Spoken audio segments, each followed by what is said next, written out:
Hello and welcome everybody to SAMAG's Naidoc Week seminar, Heal Country, Celebrating First Nations Leadership in the Cultural Sector.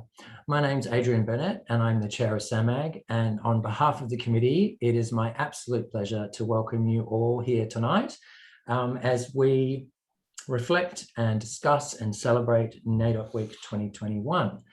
I'd like to take this opportunity to acknowledge the Gadigal people of the Eora Nation, the traditional custodians of the land where I live and work, and I pay my respects to elders past, present and future. And of course, I extend that acknowledgement and respect to all of our First Nations panelists and moderator this evening, and all of our guests, and to all of you across the country as we celebrate Heal Country for Naidoc Week. So, Naidoc Week celebrations are held across Australia each July to celebrate the history, culture and achievements of Aboriginal and Torres Strait Islander peoples. Naidoc Week has its origins in protest and an annual day of mourning against injustice, first held on the 26th of January in 1938. The 2021 Naidoc Week theme, Heal Country, calls for all Australians to continue to seek greater protection from exploitation and destruction of land, water, sacred sites and cultural heritage. This year's theme also seeks substantive institutional, structural and collaborative reform, something generations of elders and communities have been advocating, marching and fighting for decades. Healing Country means finally resolving many of the outstanding injustices which impact on the lives of First Nations peoples. So in this seminar tonight, SAMAG is excited to introduce three exceptional First Nations leaders to discuss their new roles in three of Sydney's major cultural institutions. And we also take this opportunity to learn, reflect, and recommit to the work ahead of us. And firstly, before I introduce our moderator, Cara Kirkwood, just a few housekeeping rules and rules of engagement. So you'll be able to use the chat function throughout the seminar or throughout the discussion, as you would be very well used to, I would say, during these COVID times. And you can also use the link in Slido to provide some questions to the panel. And I really encourage you to do that so that we have a lively, engaging and, just a really great conversation tonight, which will last probably around 45 minutes, depending on how we go. And we'd like to allow 10 or 15 minutes at the end for questions. So I hope that all makes sense. And just in terms of the way we'd like to engage with tonight, we just want to make sure that this is a culturally safe space, this virtual space, and that we are really respectful of one another. At SAMAG, we're very happy to have robust conversations and to really get stuck into some of the really interesting parts of this topic. So long as it's respectful throughout. So now it is my great pleasure to introduce Cara Kirkwood. Cara is a national advocate. There's Cara, national advocate and influencer for Aboriginal and Torres Strait Islander people, art, culture and creative industries. Having worked across diverse geographical and industry contexts, Cara has honed her skills as a cultural strategist. Currently the head of combined arts with the Australian Council for the Arts, Cara has previously worked with the Department of Parliamentary Services, National Gallery of Australia, Art Gallery of South Australia's Taranthi Festival, and Des Art in Mcbride, Alice Springs. I'm not sure how I went there, Cara. Gave it a crack. Cara is a diplomat and an instigator for change through her interest in transforming existing Western ways of thinking into contemporary and responsive initiatives, strategies, and structures. The culmination of this work saw Cara become the first First Nations person appointed to the board of the Art Gallery of South Australia, and even more recently be awarded a Churchill Fellowship. Cara, welcome, and thank you in advance for driving the truck, being the pilot, I would say, not the truck, being the pilot tonight. And I will now hand over to you to facilitate this evening. Thank you. Great, thanks, Adrian. I love it that we're colleagues and that you managed to twist my arm very late minute to host this excellent panel. But it's a delight, and I'm thrilled to be here tonight with the panelists we have for the SAMAG panel. I'm tuning into you all from Ngunnawal country here in Canberra. So Yuma, everybody. I think from the attendee list we've got lots of folks from across the country actually, which is very exciting. What I'm going to do now is quickly just give you a gentle introduction of our three panelists before we kick off and get into it. I would also like to probably preface this Naidoc week with Happy Naidoc, everybody. This is really an invitation also, I think, off the back of Adrian's cultural safety messaging, an invitation to sit sometimes awkwardly and uncomfortably. I think as First Nations people, we often sit awkwardly in our jobs, in our roles, and across the country in various contexts, politically speaking. So, you know, as a audience member tonight, please, the invitation to sit awkwardly yet robustly is here. I will firstly introduce the three panelists, then they'll talk to themselves and then not to yourself, but then we will kick off with some questions. So Laura Mcbride is with us this evening. She is the Director, First Nations at the Australian Museum in Sydney. Laura is a Walwyn woman and Kumar woman who has grown up in culture under the guidance of elders in northwest New South Wales and Sydney. We also have with us Beau James, the newly appointed head of First Nations programming at the Sydney Opera House. Beau is from the Mulunjali clan of the Yugambeh Nation, which I grew up actually in and around and spent a bit of time at some of your probably favourite destinations around Stradbroke Island as well, Beau. And lastly, we have Emily Mcdaniel, a member of the Kalari clan of the Wiradjuri Nation, and recently appointed to the new role of Director First Nations at the Powerhouse Museum. I'll now hand over to perhaps you, Emily, to kick us off with a bit of extra how you are getting here. Yeah, so thanks so much for the introduction, and I'd like to acknowledge the traditional owners of the land that I'm tuning into this virtual space tonight, the Gabbargal people of the Darug Nation, and also acknowledge the Gadigal people of the Eora Nation, the traditional custodians of the land on which the institution I now work for, the Powerhouse, is positioned on. I'm a curator, a writer, an educator, but more and more I find those words to be somewhat useless in my own practice, and I consider myself most of all a storyteller. And in my professional practice, I've worked across the public domain, the museums and galleries sector, and also media, consulting on interpretation, engagement and cultural narratives. And most recently, I've taken on the position of Director First Nations at the Powerhouse Museum. It's an inaugural position which brings many possibilities, but also challenges as well at the same time, which is something that I think all of us panelists tonight are quite familiar with. My professional career, I've worked at the Art Gallery of New South Wales, the Museum of Contemporary Art, I think most cultural institutions in Sydney by now. And, you know, I think the really special thing about any Naidoc Week events is you come together with your colleagues, not the colleagues that you share a roof with 5 days a week, but the colleagues like Beau and Laura that I've known for the past, you know, 8, maybe 10 years or so. And the beautiful thing is that we can move in and out of cultural institutions, but this group that we're in always seems to remain the same. So I look forward to our conversation tonight and reflecting on my own experiences through Beau and Laura's. Thanks. Awesome. Thanks, Emily. Maybe I will jump to next on screen, Laura, if you could tell us and introduce yourself a little more. Yam kura, everybody. Thanks for having me today. I'd like to acknowledge the Bidjigal people whose land that I live on and where I'm coming to you live on Zoom today, and pay my respects to ancestors and elders. Like Cara said, I grew up under the guidance of strong cultural elders in both Sydney and Canamble, New South Wales, living between these communities throughout my whole life. I knew from a young age that I wanted to work closely with First Nations cultures, and I've always had a passion for history, science and museums.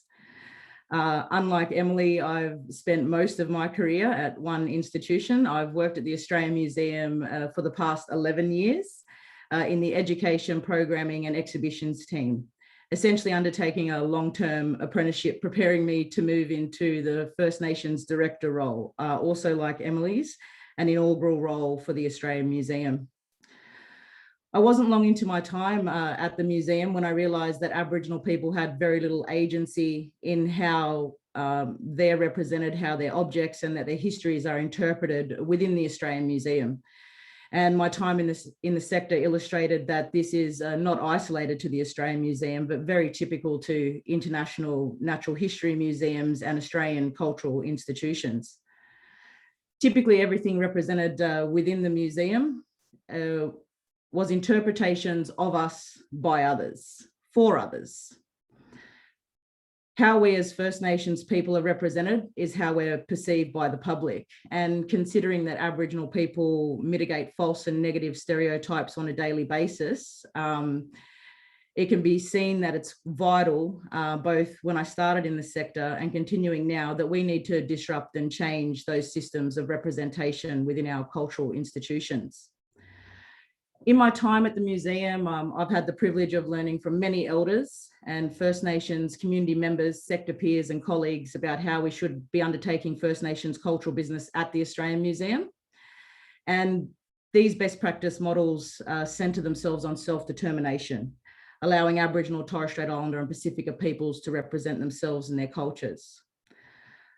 Over the years, I've worked on implementing some of these best practice models across programming and exhibitions. This has resulted in meaningful and representative exhibitions, public programs and projects that have increased visitation to First Nations programs, developed new audiences for the AM and strengthened our relationships with First Nations communities. So mainly spent my time in the Australian Museum, but like Emily, have a background in education and curation. Thank you. Deadly. For the viewers at home, we all agreed that Laura was the most well prepared. So thank you, Laura. And lucky last, we've got Bo James for your introduction. Good evening, everybody. Thank you for having me. It's a great privilege to be part of this Naidoc panel. And Laura and Emily and Cara, great to sit with you guys in this space. I'd also like to acknowledge I'm coming from Gadigal land here in the Eora Nation, and I also work on Gadigal land. And it's very important for me to acknowledge that. Coming from Brisbane, born and bred in Brisbane, moved to Sydney 12 years ago. So I'm very honoured and privileged to be working in the space that I'm in. My background is probably performance is my background. I come from a performing background. I've always done theatre, physical theatre, ran my own circus company back in Brisbane called Circus Minimus, and managed to score a job working for Sisters Inside as their Indigenous program coordinator and outreach for the youth at risk there whose parents were inside.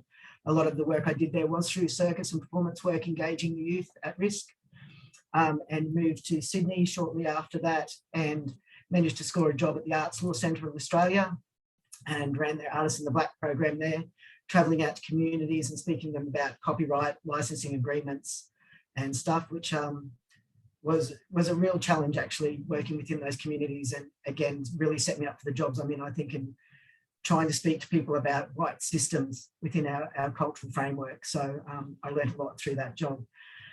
Shortly after leaving there, I scored the job at the National Maritime Museum as head of Indigenous programs there, which has been great, 7.5 years. I left there probably only about 6 weeks ago and have been in the Opera House position for the last 4 weeks. So pretty fresh in it, but I'm very lucky in that I step into the shoes of the amazing Rhoda Roberts, that has set such an amazing legacy there at the Opera House, and I'm very honoured and privileged to be stepping into that space too and taking over from her and what she's left for us in that space.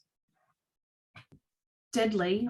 It's always good to get and shake out. Thank you for all of your introductions. It's good to shake out the yarn, because it is just a yarn actually when I sit around and I can only see your faces. So we could just have a very casual yarn here tonight. I know that I was going to ask you a kind of first question, and I guess I was quite keen to ask you all this question because often people think that we might have one opinion about things in blackfella communities, but I was quite interested in hearing from each of you. What does the theme Healing Country mean to you? perhaps we'll go back and we'll just mix it up too, and I'll ask Laura if you've got an answer for us there. Well, I think of two main things when I think of Heal Country, and I also see this as a core component of my role and the role of the First Nations team at the Australian Museum. And those two words are balance and sustainability. You know, Aboriginal people might be said to have invented that, being the oldest culture in the world, and all of our ways of being and knowing being completely connected to those two things, both balance and sustainability. And so we look at what's going on today, and for those of us that understand climate change or work in climate science, we can understand that there's a real need, a real emergency for us to change our behaviours as a human population worldwide. And Heal Country is an opportunity to facilitate Aboriginal and Torres Strait Islander voices on how they relate to country, how they think about country.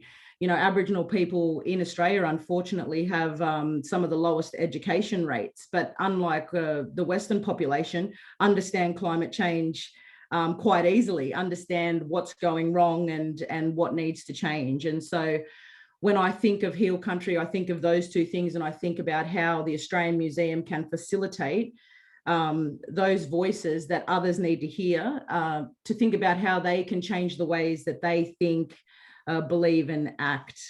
I've actually got here, we recently on May 22nd opened Unsettled, Australia's Untold History, to the public, and it's been incredibly well received. It's a truth-telling exhibition in a response to the 250th anniversary of Cook. And when you enter Unsettled, one of the first large objects that you see is a fire sculpture by Uncle Noel Butler.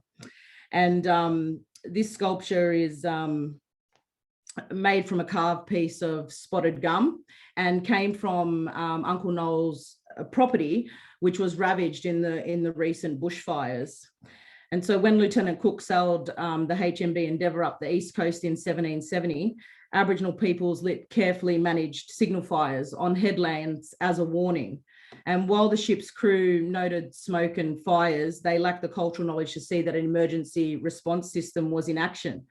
And then during the 250th anniversary of the HMB Endeavour, Australia experienced unprecedented bushfires. Many First Nations people read this bushfire as another emergency warning, the intensity signalling the seriousness of the danger for all peoples and specimens due to human-created climate change. And so, you know, Uncle Noel has this quote that accompanies this beautiful sculpture. So on the front of the sculpture, he's carved in the stories of the Endeavour, everything that's been carried down by his line and other lines around him. But on the back, he looks at the concept of a signal fire. And he quotes this: "The tree is the signal fire now. The hand holding the fire stick, carved on the sculpture, shows our respect for fire. The crystals represent our men and women and their incredible fire knowledge passed down. How to manage fire.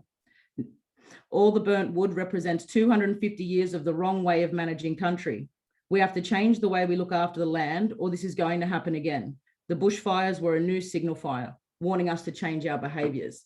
And that's a way in which we can start to engage people to understand the real importance of our cultural knowledge and how we think differently and act differently with the environment, which is what we have to do to heal country.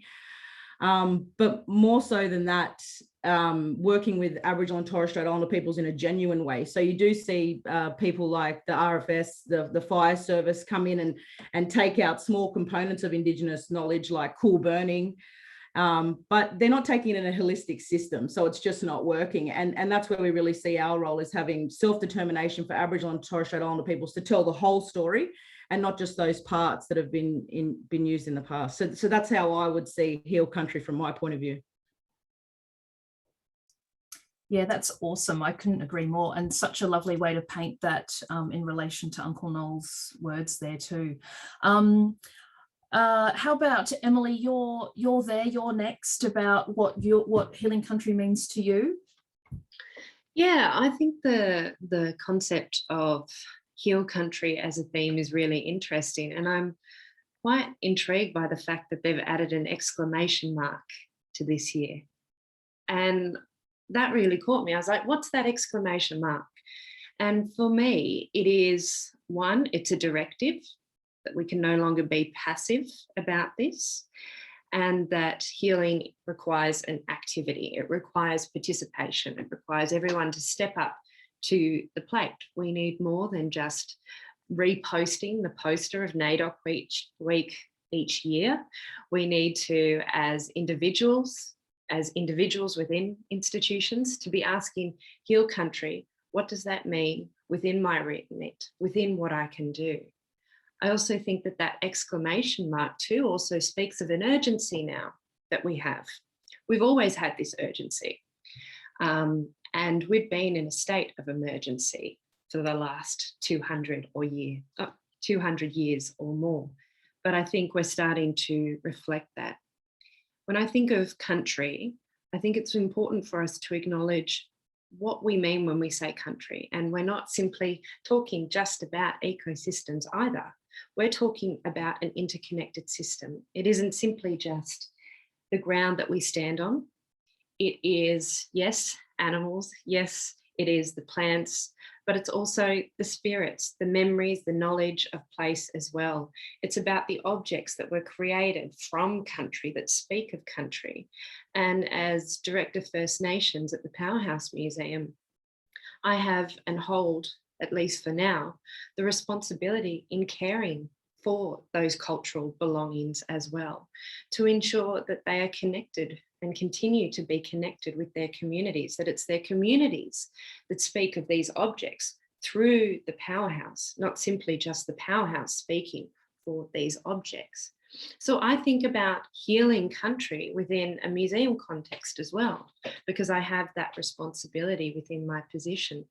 But I really do like this exclamation mark. I think it's a very pointed invitation to everyone. And I find it very fascinating each year to see how institutions express their connection to Naidoc Week.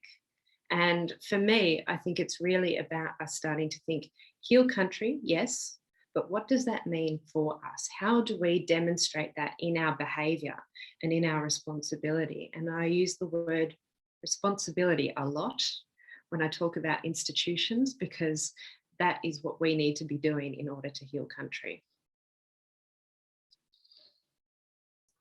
Thanks, Emily. I couldn't agree more. I had to write a little thing today about, for me, what I thought healing country kind of was. And I kind of see it as an invitation to all Australians, visitors and friends, to see themselves as country for the very reason that you've talked about the everything of it. Actually, country just isn't that kind of one thing. Enough about me though, more about you, Bo. What does healing country mean to you? Everything that Laura and Emily said, of course. It's hard to come up after two great speakers like that. But look, the most important thing for me, I think, about healing country is people closing their ears and us having a voice within this space, and a really prominent voice. And it's time that this voice was heard. It's time that this voice was at the forefront. It's not edited. It's not cut back to you know, be in line with any institution and what they want to represent. This is a time for our voice to step up. As Emily said, you know, country is so much, and every day this land, the skies, the sea, they vibrate with stories. They hold knowledge and stories that resonate no matter what intersection, whether it's buildings, whether it's cars, whether it's anything like that. So it's really important that we sometimes close our mouths and open our ears and just listen to what's being said. And, you know, First Nations people and perspectives, beautiful, rich stories and knowledge and things that need to be heard and need to be said and need to be said in their own way. So for me, it's really about having the voice, and with people listening and hearing that, then hopefully that starts to heal, you know, for our people first and foremost, and then for these other places to pick up and get on the ride too, and realise what we're talking about. But really it's about having a voice in these spaces, because for so long our voices have been cut out of the dialogue. You're getting to the precise segue kind of point about the next question, which is that actually you're all sitting here, you're all directors. I suppose, I think we're talking just before we tuned into all of the viewers at home that we could probably still count on one hand how many directors, First Nations, there are, in fact, right across the entire country. So I guess we've got some people at home. I should also say, viewers at home, it makes me feel so Tony Barber when I say that. There is a question, there's the room for questions, so please get on board if you do have a question for our panelists. We'll do our best to get to that. But I did want to ask you all about, and if I can just look to the side to make sure I get this right. You know, you've given your intro about your journeys to this current role. 2 of you are inaugural. Bo, you're there as the second person within that context as well. What do you think are the ingredients that inform best practice for institutions to recruit positions like yours? Bo, do you want to start? Or actually, I'll just let it go organically, because I should also say for the viewers at home, this is like this mob here sitting here is like family, so they're just going to chime in. So if you guys just go for it, just get on board.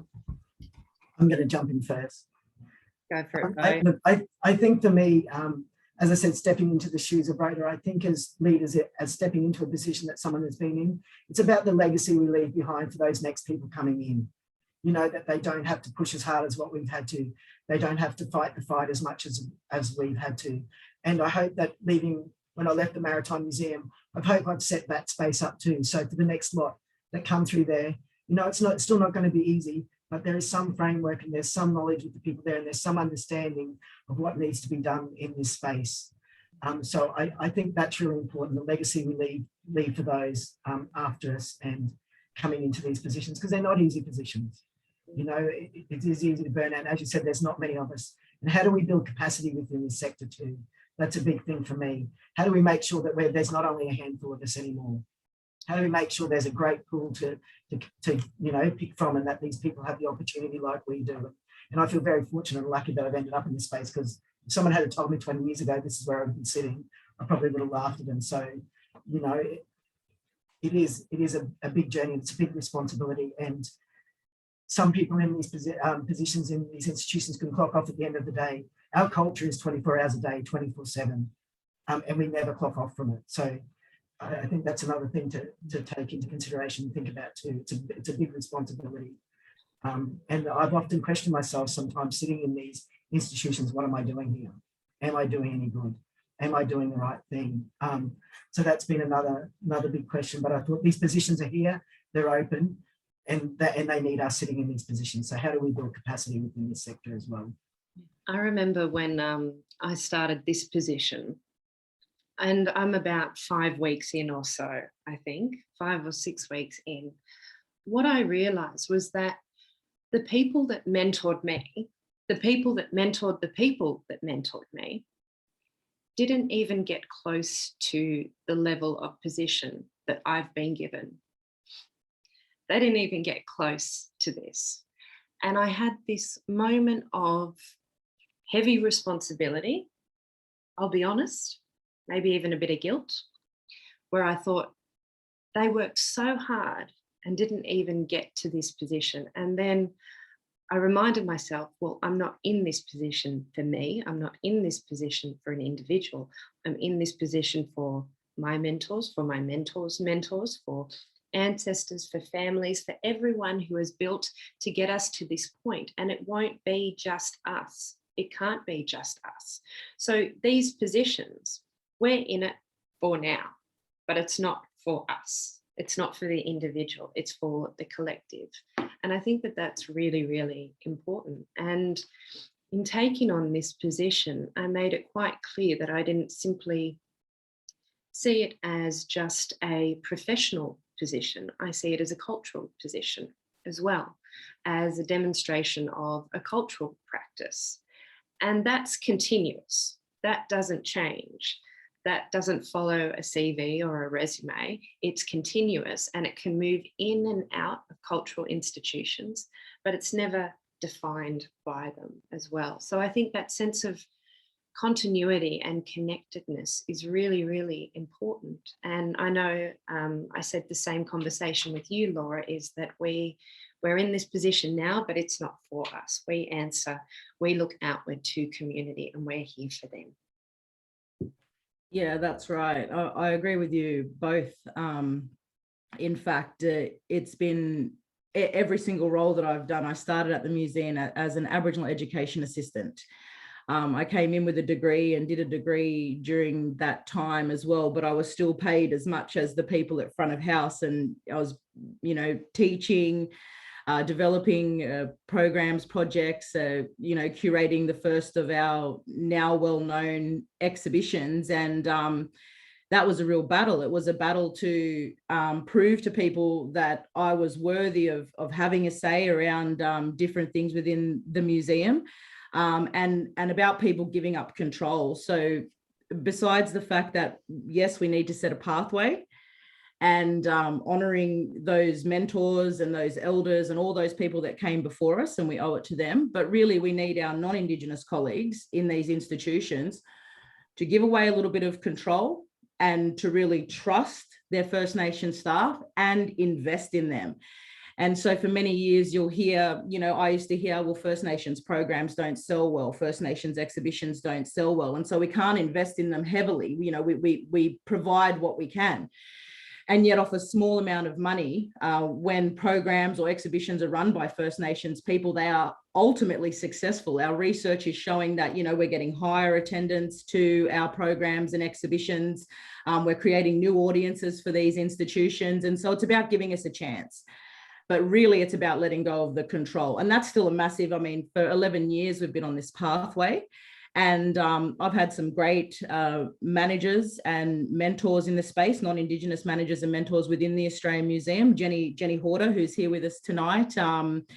Stephen Alderton, who's now director at the National Art School. And these are the people who created opportunities. Matt Rabier created opportunities. And now my colleague, Russell Briggs, who's now the head of exhibitions and engagement, who provided me the opportunity to step into the curator role in the first instance. So it's about those opportunities, about letting go of that power, letting go of that control, and trusting your First Nation staff a little bit more. Now, that might seem like a simple concept, but it's absolutely the biggest brick wall that we have to bash our heads against every day. Absolutely. And self-determination doesn't mean you're off the hook if you're not First Nations. It doesn't mean you're off early. It means that we'll set the agenda and you'll follow and walk with us as well, that we need you to mobilise with us. And I think that that's really, really important as well. And that's very much an approach that I'm interested in taking to the Powerhouse Museum, is that what does it look like when we're all doing our part? Whatever your part is, what you can do for us to further our engagement, our representation, our needs as a community, as a nation, as a peoples. What does that look like? And finding ways to encourage people to walk with us is really important, as well as stepping aside, is step to the side, but then keep walking as well. Absolutely. I know earlier when we were having a bit of a chin wag, both of you, and I think you might have brought it up before, Bo, as well, about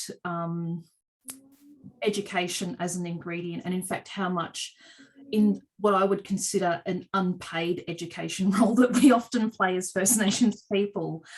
I guess I was interested in you kind of talking around some of these ingredients and the stepping aside and the power.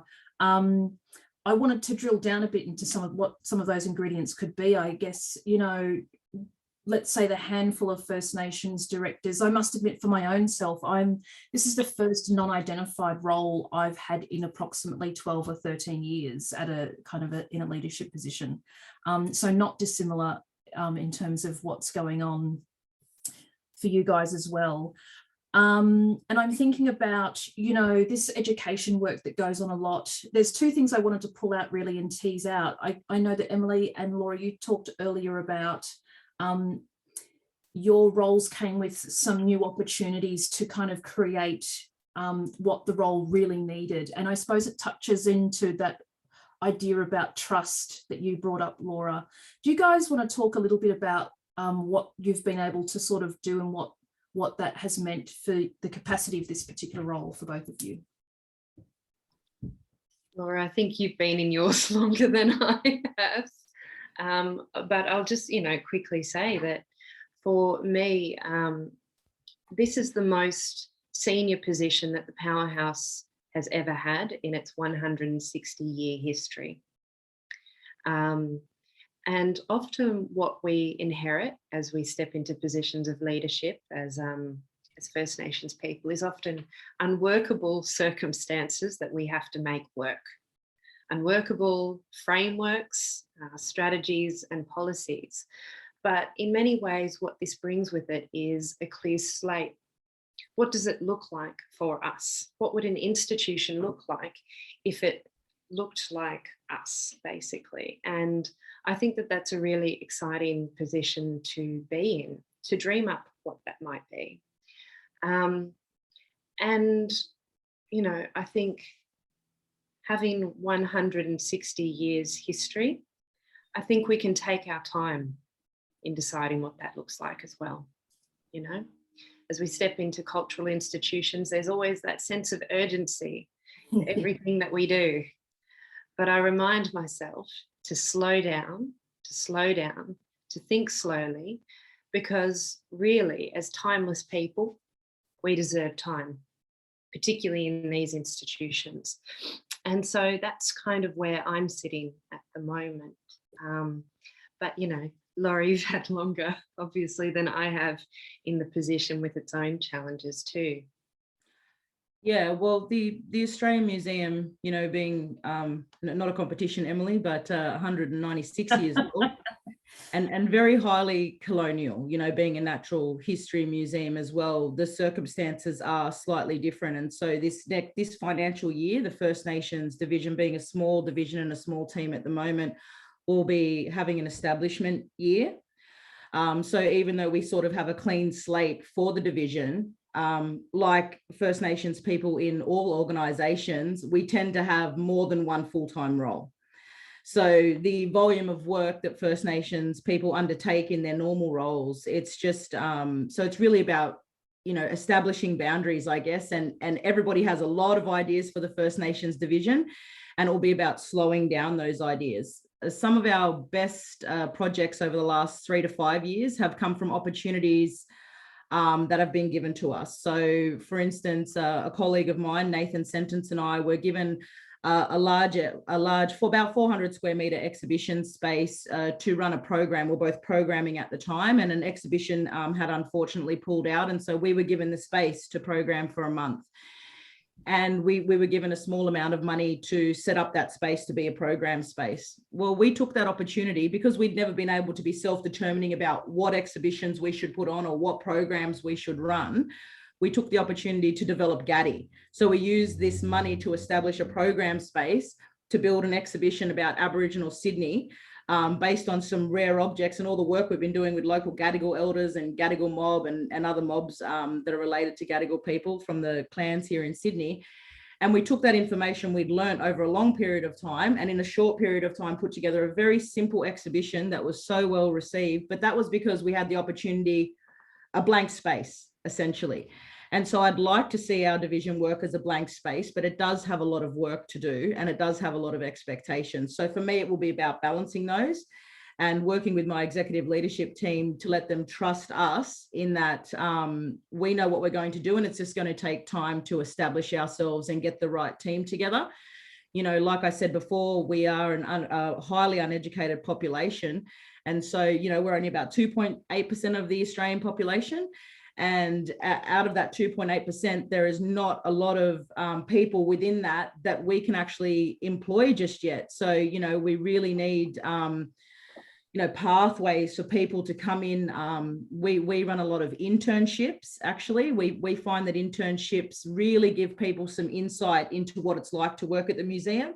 You can have the most fantastic First Nations cultural person come in, and just because of the way the museum operates and you know, things that can be said or things that are done, people might not last. So, you know, internships we find as a fantastic way to let people come in. And we had a fantastic intern with us in the development of Unsettled, actually.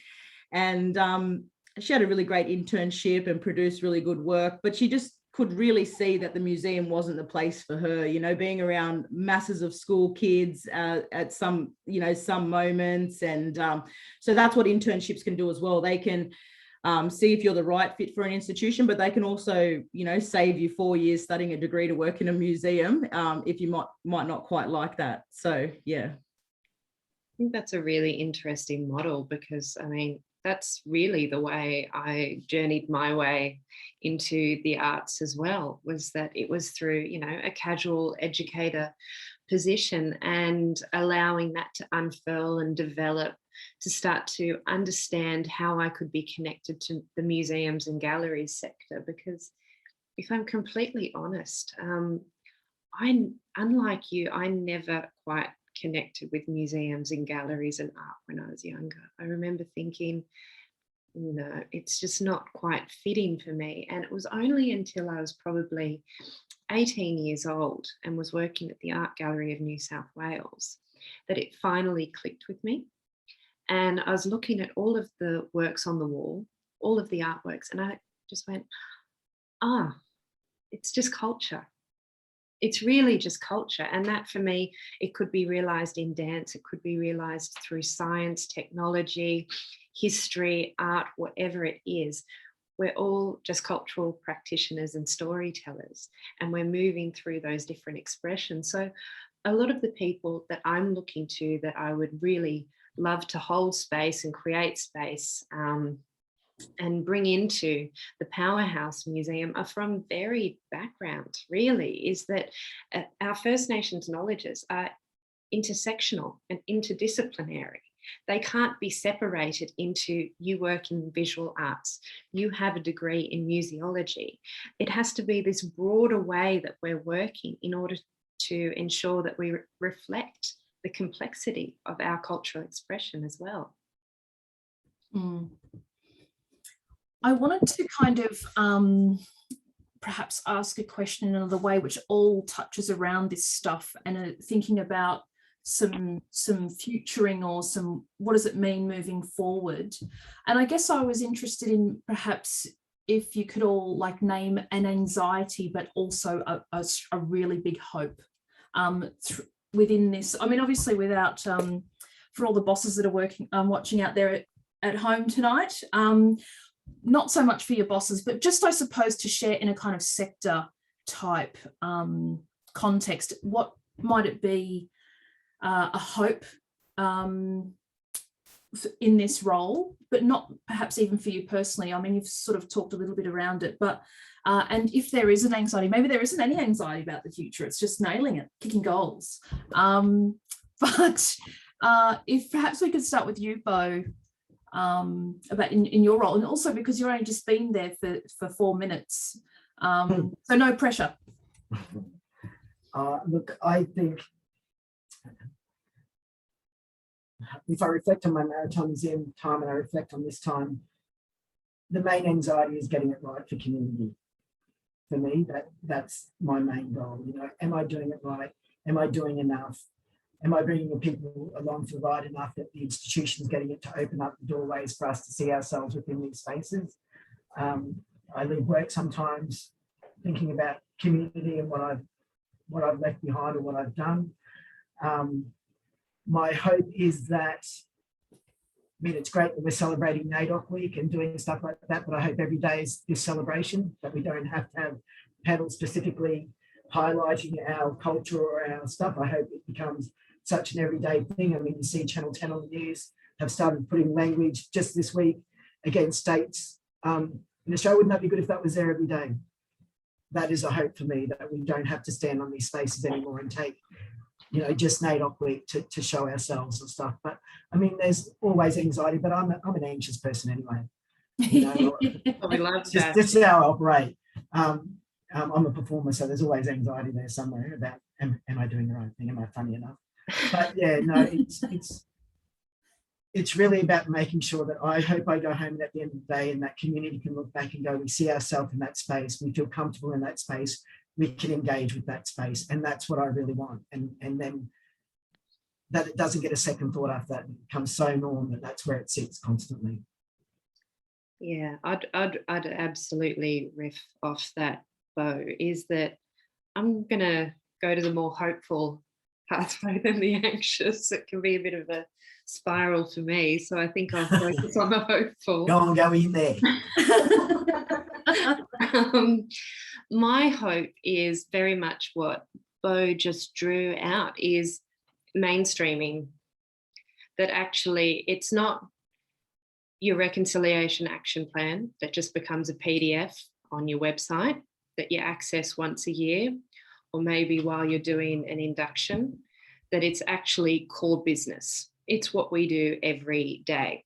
And there isn't a massive distinction between everyday programming, everyday opportunities, every other day and week of the year, beyond Naidoc week, reconciliation week, survival day. That it becomes everyone's work and it's core business. It's not exceptional, and that we lead with a strengths-based approach, which is what I see on this panel. First Nations peoples, we can do incredible things, as Laura just outlined. The success of our exhibitions and the content that we're producing are what audiences want to see. So it's no longer about doing a favour or expecting less of us. We exceed that on a daily basis, and having that recognition would be really, really important. So that's what I want to see. I want to see a mainstreaming approach. And that's always been the way I've thought about my position. I have a little bit of a personal anxiety in that, being the inaugural, there's a lot of work to do, you know, not stepping in on work that has been done or taking on work that has been completed by others that needs a lot of work to make right. So that's a personal anxiety, and I'm hoping, back to the whole balance concept, is that I can achieve balance for the First Nations workers, a home life balance, but still get this really important work done. And I agree with Emily and Bo that we work for community. All my managers, my CEO understand that I report to community first and I report to the museum second. But as a goal, I have two goals, and one of them it's a little bit more surprising, that we want the Australian Museum to be a place for Aboriginal and Torres Strait Islander peoples. And Unsettled was open for a month before we went into lockdown, and I'd be walking out into the hall and I'd just see blackfellas, and normally when that happens, I'm like, what are they here for? Have I missed a meeting or something like that? So Aboriginal people come in to view the collections or to meet Aboriginal staff or to work on projects and programs. They're not usually there as general visitors. But every single day for the last month before lockdown, there was blackfellas coming into the museum, because Unsettled is a show that's built for them. And so they were coming. So my goal would be to make that a regular thing after Unsettled closes, is that the Australian Museum is a place for Aboriginal and Torres Strait Islander peoples, as well as the rest of the Australian public.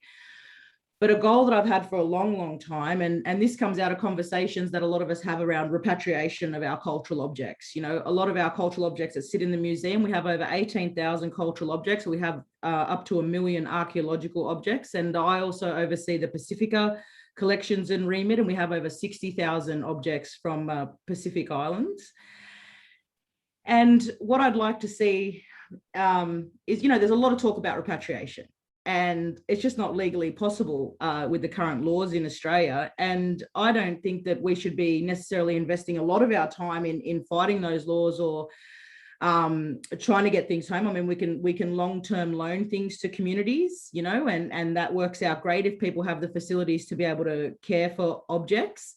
But what I'd like to see as a goal is that we use the Australian Museum collections working alongside communities to revitalise the making of those cultural objects, the making of that cultural knowledge back into the community, this cultural revitalisation era, so that the collections within the Australian Museum become less and less relevant to Aboriginal and Torres Strait Islander peoples. At the moment, they're highly relevant. We have stuff in there that's not being made in communities, but in the last 11 years of my time at the Australian Museum, I've seen some massive cultural revitalisation projects. When we opened Guttergarang Sea Country exhibition at the end of 2014, I believe it was, that year we made a Nawi, and that Nawi is the type of canoe used here in the southeast coast. And it's a tide bark canoe. And the community was using the museum's collections as inspiration, as well as historical records. And we actually have one of the first Nawis that was made in the revitalisation movement in Guttergarang, and it's not a very good cultural object because it's one of the first. And here we are 10 years down the down the line, or 5 or 10 years down the line since that movement started. There at the Maritime Museum as well, Bo, with the NAWI conference and other related projects. And just recently, we had the South Coast community knock out 2 perfectly amazing Nawis in a matter of days, you know, with far less people. The same is happening with possum skin cloak making. You know, there was very rare amount of possum skin cloaks in collections around the world, and no one was really making or wearing them. And the last 10 years, we've just seen a huge amount of families in the southeast here start to remake possum skin cloaks. So I've started 2 cloaks, 1 for each of my daughters. And once I finish theirs, I'll start mine. So that's what I'd like to see as a goal, that museums are great and relevant, but I want those collections to become less relevant to Aboriginal people, because we can use these collections to revitalise those cultures that were taken from us. That's really powerful, Laura. I've never quite thought about that, you know, that programming of cultural revitalisation has been going on for some time, but I've never really quite thought of it in the way that you're suggesting so clearly. Bo, you've got something there? Oh, I was just going to say too, in the hope section, like one of the things that I found really positive coming into the Opera House actually is the policies and procedures they're now putting in place to address some of this stuff. And they're really working really hard at the moment on a diversity and inclusion policy, which I think is so important, because we can sit in these spaces and we can infiltrate as much as we can of what's needed. But unless that's done from the top end through those policies and procedures and best practice, then we do get burnt out constantly saying the same thing. So, you know, through that and their artistic strategy too, really looking at how we bring, you know, First Nations people in and other people into this space as well. So that's really hopeful for me being in this space at the moment. I've got a little question to throw out to you guys. You've talked about, you know, it's community first and museum second in a lot of this. How does that reflect in like an embedded way in the governance structure? Do you all have advisory councils or committees that are paid that you can access as part of your way of working? Emily, you're nodding away furiously. I'm nodding because that is a goal that you've just outlined, is that I really hope to work with the Powerhouse Museum to develop a strategic approach grounded by policy, and also with governance frameworks that reflect First Nations ways of being, knowing and doing. And I think part of that is having advisory groups, not as in-house cultural consultants. That's not railroading that. It's about them actually being a group that reflects expertise within the community across kind of key deliverable areas of the Powerhouse Museum, but also a group which can hold us accountable. I think that that's something really, really important. We as individuals, Bo, Laura and I, we feel the accountability, but how is the entire organisation held to accountability is really important, and that is through governance frameworks.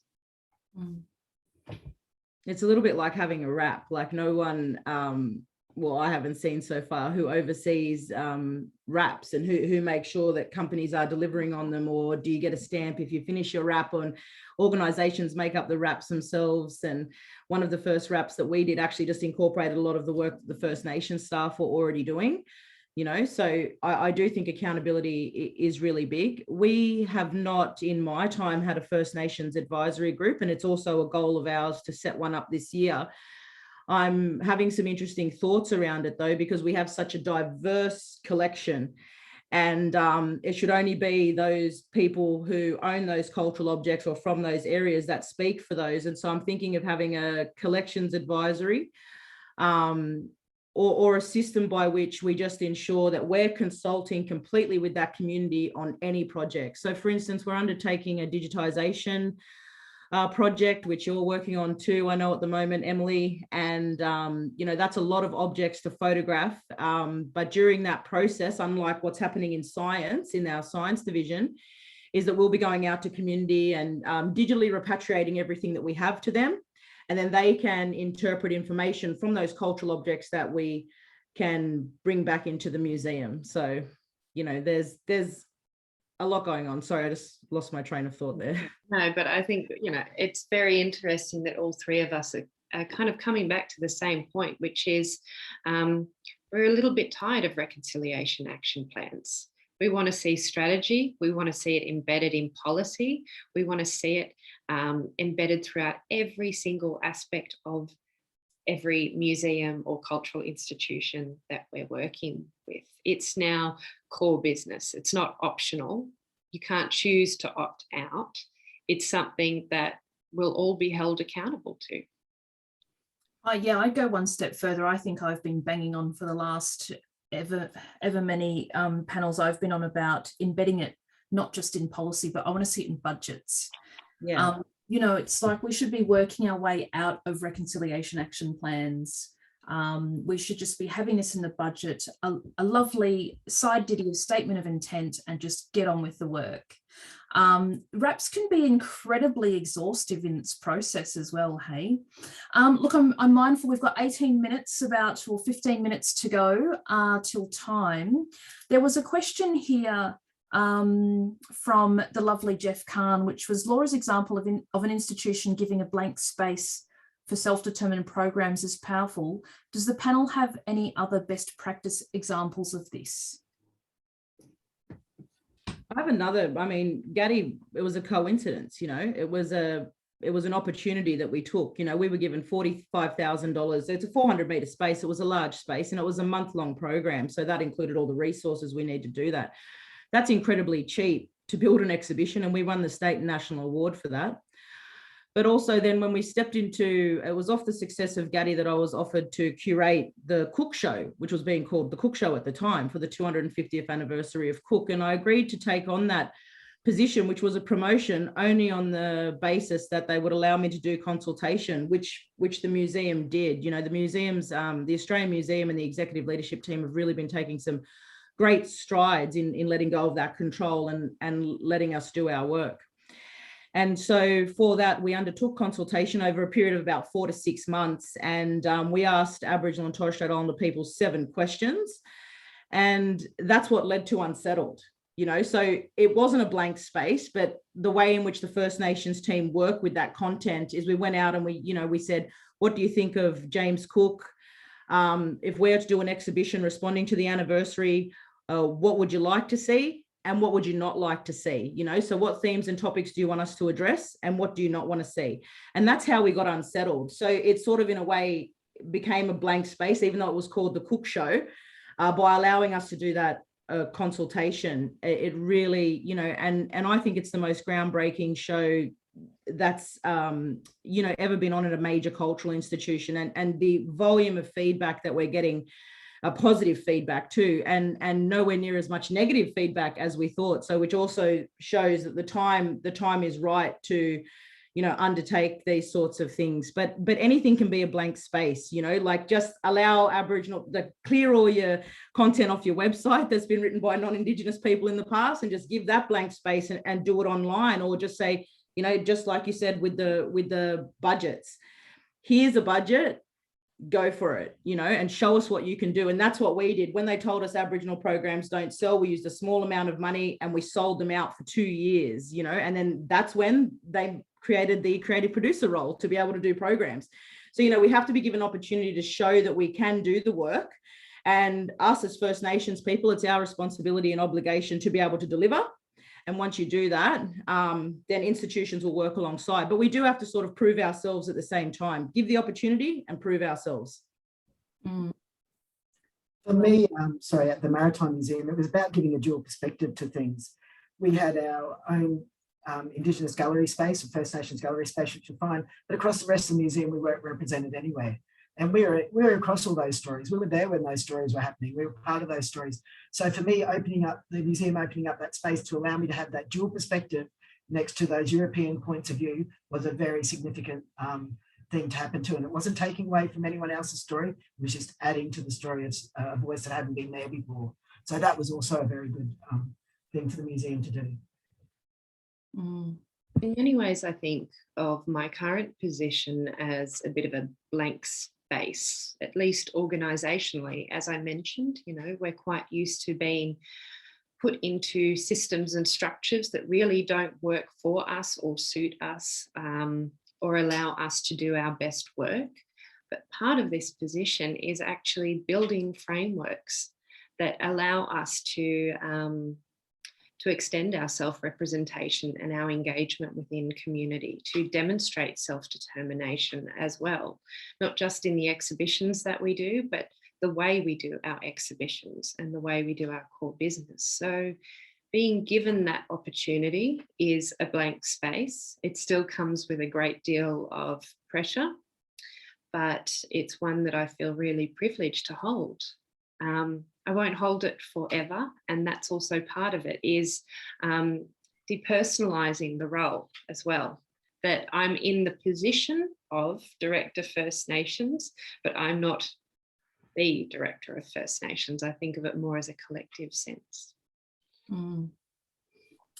It's something that I think I'd heard about in a leadership course back when we're thinking about adaptive leadership models, is that idea that the role and the person cross over, but in fact they're two separate things. And I think at the time I used to think about it as then culture is another circle and aspect to that for First Nations employees, that often in that leadership kind of thinking and methodology that workplaces and mainstream never really has to consider. You do, of course, when you're a black fellow working for community and you're being pulled in all the directions.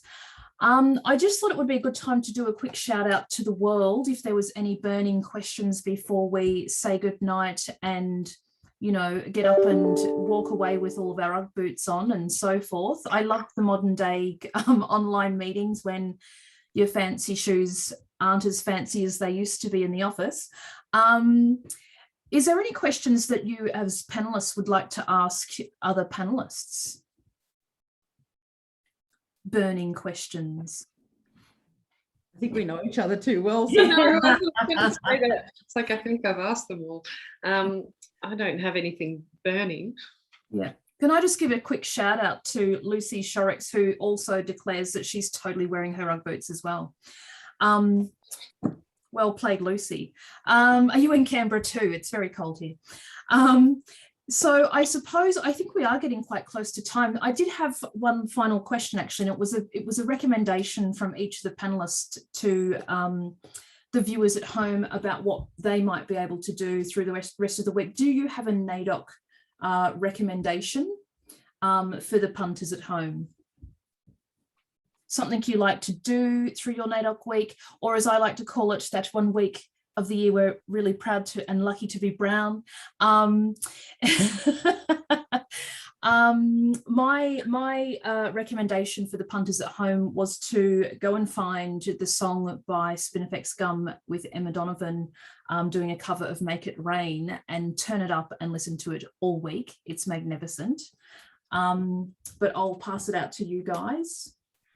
I'll do a little bit of promotion for Red Room Poetry and our programming team at the Australian Museum. For the school holidays, they worked on a partnership called Power Through Poetry, which was a little booklet that you could take kids through and respond to the Unsettled exhibition through poetry. And, you know, given the lockdown is exactly the 2 weeks of the school holidays, we've now put that online at Australian.museum. And so you can go on board and have a look at that if you feel like, you know, getting creative with some poetry. And there's just some also really interesting content on there as well. Also buy Naidoc merch. This is Campbelltown Hospital. Yeah, I think that's something. My recommendation would be buy something that's made by First Nations people, a First Nations owned organisation. Go to an art centre, purchase something. Look at First Nations fashion designers, purchase something. So don't just allow that transaction to be visual and passive. Make sure you're investing in the industry too. I couldn't agree more. The Black Arts markets were supposed to be on. I don't believe they're happening anymore, but those art galleries and art centres and stuff are all online, and you can easily get in there and buy some stuff and support those communities as well. So that would be mine too. That's a great suggestion. And in fact, if you're a boss with a budget line and some power back out there in your home viewing chair, be sure to make sure that your shop's stocking some good blackfella merch. There is some amazing stuff coming out as you're sporting, Laura, in the clothes department. I love it. Someone, thanks Nathan, you're giving me a shout out for my pin. It's actually from a Naidoc ball a couple of years ago. It's got a bit of glitter in it as well, so it covers all of my intersections. Look, I think we're kind of at time, and I haven't heard, yes, Adrian's back. This is great. I'm going to take the opportunity to quickly say thank you to SAMAG for putting this on this evening, but even more so to my good friends Bo, Laura and Emily. Star power, no pressure, you're leading out there, you're doing all of the things, and you know, from community to boards to all of the people who are invisibly behind you and beside you, thank you. And keep leaning out and keep powering on, because you're doing really amazing work, and it's such an honour and a privilege to sit here with you guys tonight. Over to you, AB. Oh, how can I top that, Cara? You should have your own radio show. Yeah, look, really for me, it's just been an absolute privilege to listen to this conversation. So thank you all so much.